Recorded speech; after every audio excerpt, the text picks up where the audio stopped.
the goal of this webinar series is to break down state and local funding opportunities to better help local governments and community partners navigate and access potential solutions for the challenges they may be facing. So today's topic is really around energy funding. So we have a bunch of great speakers from our Colorado Energy Office, as well as one of our speakers from the Colorado Resiliency Office. We're going to speak to several programs. So we are welcoming Christine Berg, John Parks, and Julia Masters from our office to start that presentation. So Christine, I'll go ahead and turn it over to you. Hello, good morning, everyone. Thank you so much for joining us today. We have quite a number of slides, so I'll try to get through them as quickly as I can. Next slide, please. Thank you. That's me. So of course, you know about the Infrastructure Investment Act. Huge bill, transformative. And then we got a second bill. So we'll start with this one. Next slide, please. So even though this was passed in November of 2021, we're still waiting on some guidance, and there's still a lot of things in process, but we do have several grants and programs that are coming through, including the Energy Efficiency Revolving Loan Fund Grant, EECBG, which I'm sure you're familiar with, the Grid Resilience and Reliability Program, Building Codes Implementation for Efficiency and Resilience. So we are definitely going to apply for some of those funds.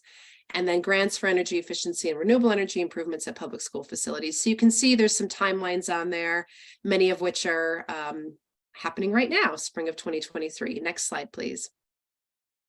So the Energy Efficiency Revolving Loan Fund Capitalization Program is really great for, there's a small business component to this, but as it states here, it's a grant program under our office for states to conduct commercial or residential energy audits or upgrades and retrofits. As you know, so much of our greenhouse gas emissions come from the built environment, so the retrofitting piece of this is essential. It'll go through our office with priority given to achieving energy efficiency improvements, and 60% is allocated to the highest per capita energy using states. So I think we're still waiting on a lot of guidance for that, but I wanted to flag that Department of Energy will allocate on a competitive basis loans to eligible businesses and homeowners. 25% of there will be additional funding for direct grants to small businesses and low-income homeowners. So there's an equity piece in there as well. Next slide, please. EECBG. So there is formula funds that are going directly to cities and counties that qualify. The purpose of this program is to reduce fossil fuel emissions, obviously to improve energy efficiency and reduce energy use. So that's kind of the framework for the EECBG program. Next slide, please. So here's eligible uses, and it's a very broad program, which is nice. It can be used for transportation stuff, obviously energy efficiency retrofits, revolving loan funds.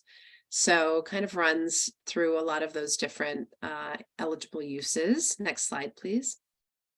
I just wanted to flag that we, as the state, are getting 2.075 million, 60% of which we need to allocate directly to local governments or Indian tribes that were ineligible for direct formula grants. So that's the priority funding, which will, of course, predominantly be outside of the Front Range, mountain communities, rural communities in the state. So you'll sort of see how that, if you're a community, you probably already received notice that you will get direct formula funds. If not, you would qualify for our funding that's coming through the State Energy Office. And our plan for these funds, we would like to provide some support for staff capacity. So really working with communities that need help in program development and implementation. So next slide, please. I'm going to defer now to Julia with Department Thank you, of Christine. Yep.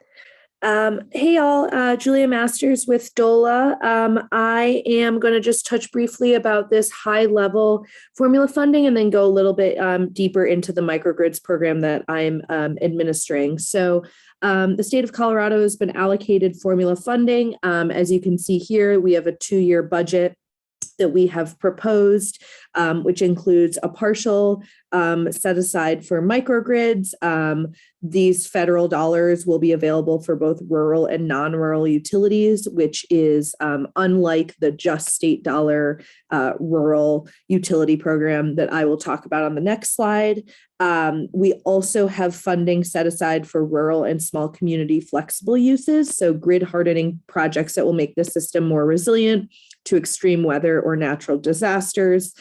This can include monitoring and control technologies, utility pole management, and other things. We also have a set aside for advanced monitoring, which would incentivize communities to develop and operate smart grids. And then the last piece is for studies and TA. So DOE allows for a 5% admin. And so we will be using that to conduct more studies around Colorado's grid reliability. And the matching funds are the blue boxes at the bottom of this chart. So you can see how this kind of all came together. Next slide, please. So this, oh, I don't have that slide on my deck. Could you go to the next slide about microgrids? There we go. Thank you. So I am administering the Microgrids for Community Resilience Grant Program.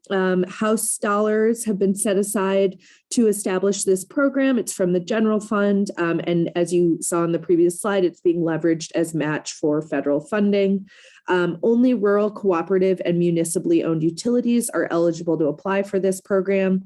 We are currently accepting applications for planning grants through the end of March, and those have a max award of $36,000 with 25% match required, cash match only.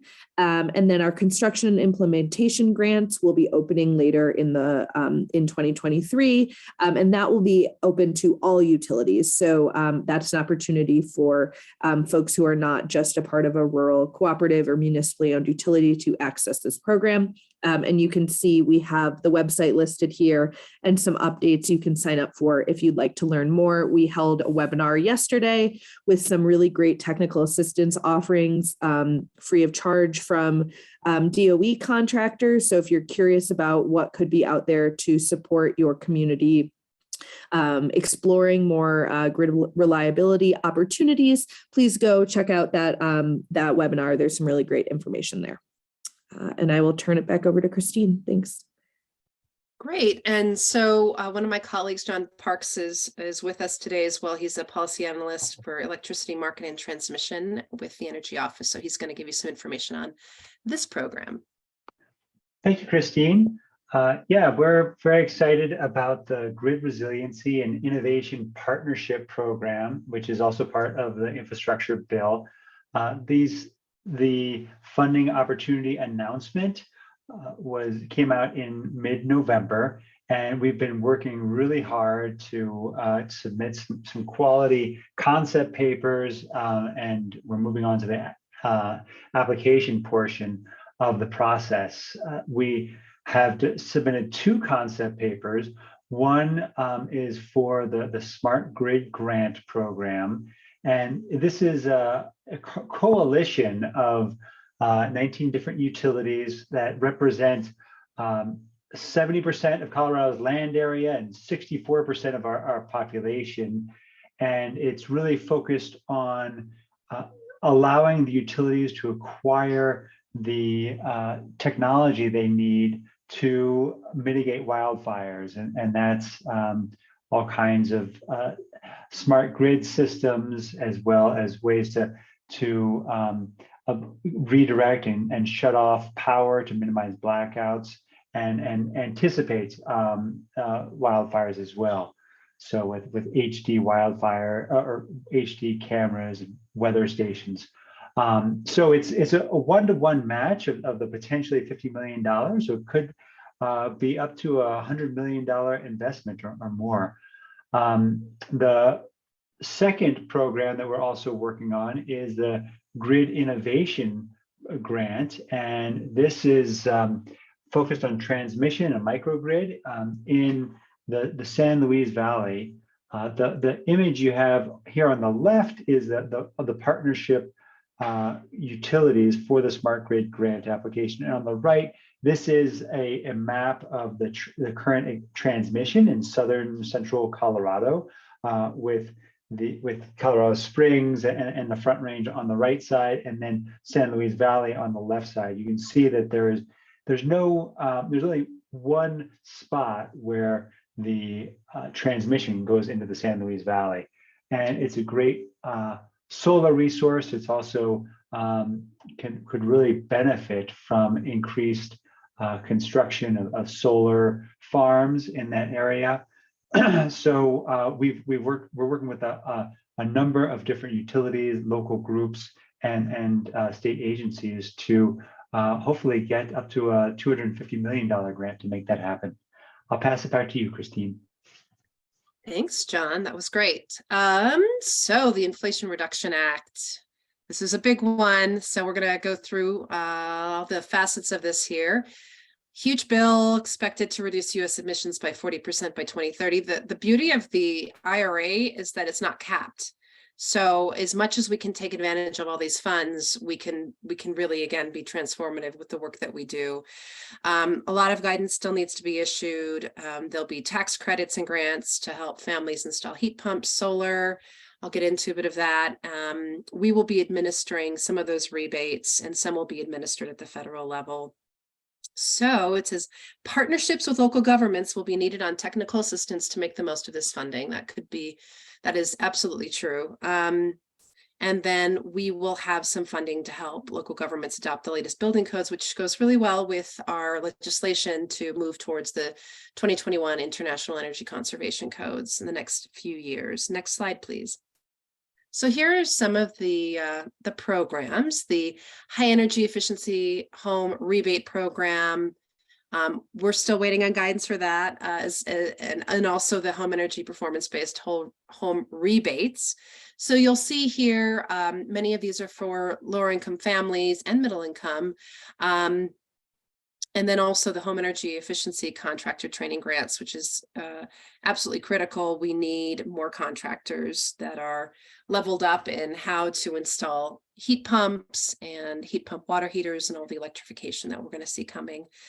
So that's all very exciting. Next slide, please. These are just some additional programs that won't necessarily come through our office. We've got the Assistance for Latest and Zero Building Energy Code Adoption, Environmental Justice Community Block Grant, that's through the EPA, and the Climate Pollution Reduction Grants. We're looking at putting in some partnership with the Colorado Clean Energy Fund to get some of those funds as well for the state. Next slide, please. All right, so this is the big news with the IRA, 30% tax credit on the residential side for the installation of rooftop or community solar and ground source heat pumps.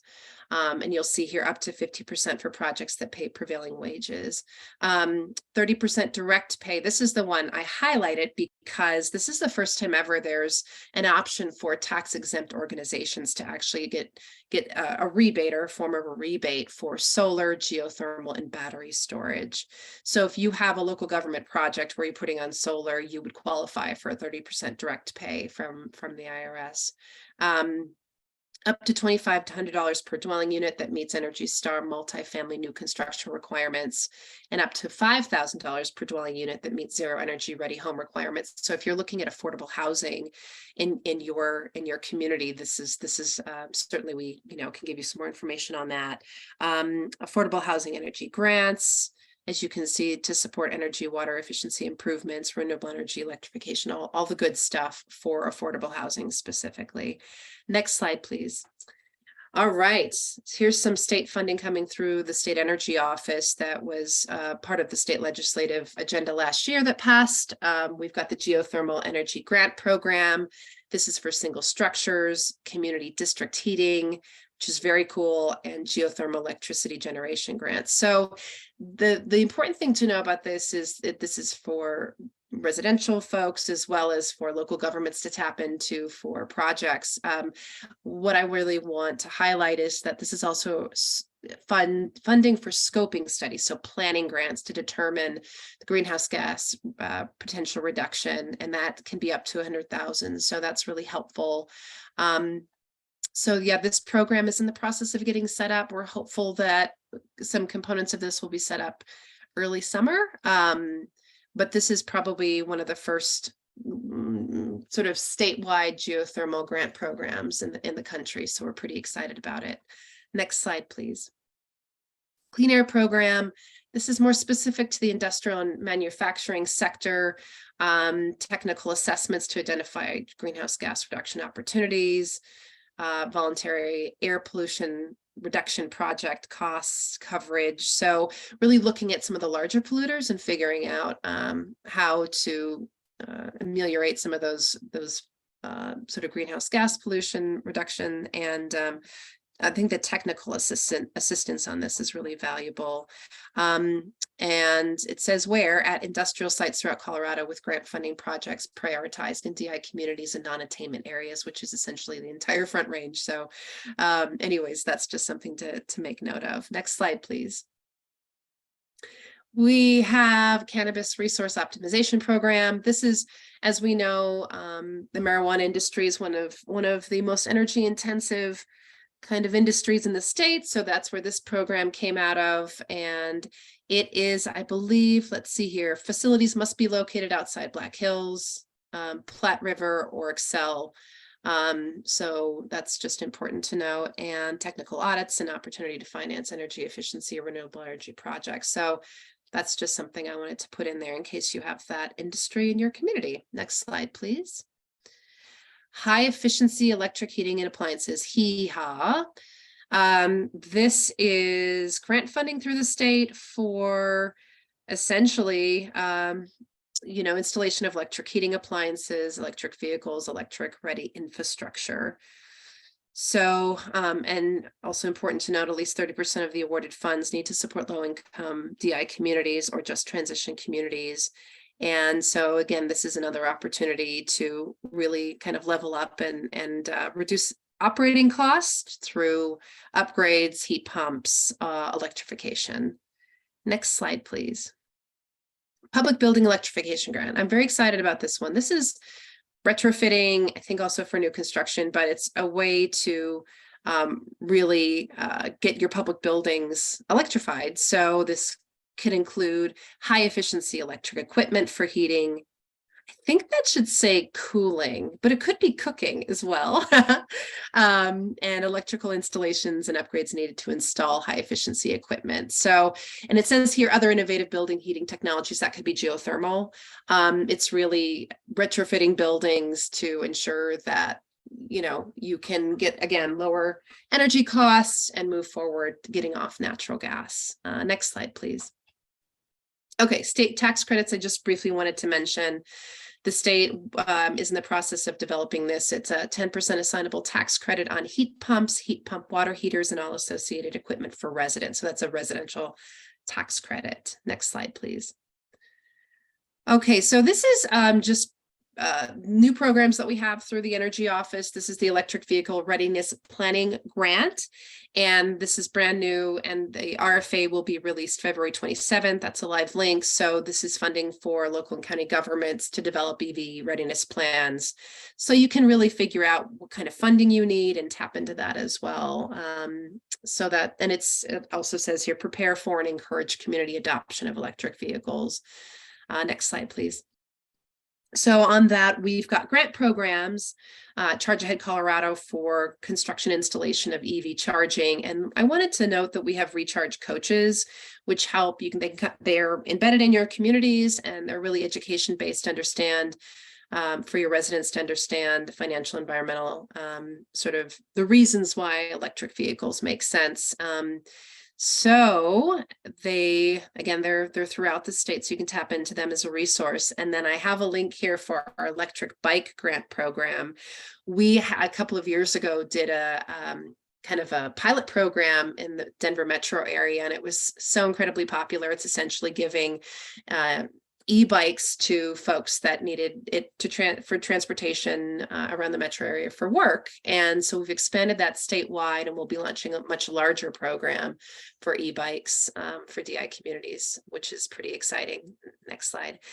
Building code training and technical assistance. So we actually have a great no-cost program with the Energy Office to provide support for jurisdictions on building codes. If you need to adopt new building codes, or you're looking at what the impact would be, we have this sort of technical support training for staff. And we also have an energy codes adoption toolkit and a codes hotline. Now, I wanted to clarify the codes hotline is not just for energy codes, and they can get back. I think they get back, our consultant gets back within 24 to 48 hours on those questions. This framework is really helpful when we consider that there's legislation that passed that we are now working towards state line building codes, which we've never had before. So there will be funding and support for communities to adopt the 2021 IECC codes. And so that'll be like our baseline state building code requirement, at least on the energy code side. And so know that there's more information to come. There's an advisory board that is putting together the details of that program. But in the meantime, as communities are moving, there are some communities that are moving to all electric building codes. Know that this is a resource for stretch codes as well. Next slide, please. I guess that's it. Please let us know if you have any questions. Ida May is also on. She is our expert on the federal funding side for the Energy Office. And as you can see, contact information for Julia, for microgrids, and then John and I from the Energy Office. So look forward to your questions.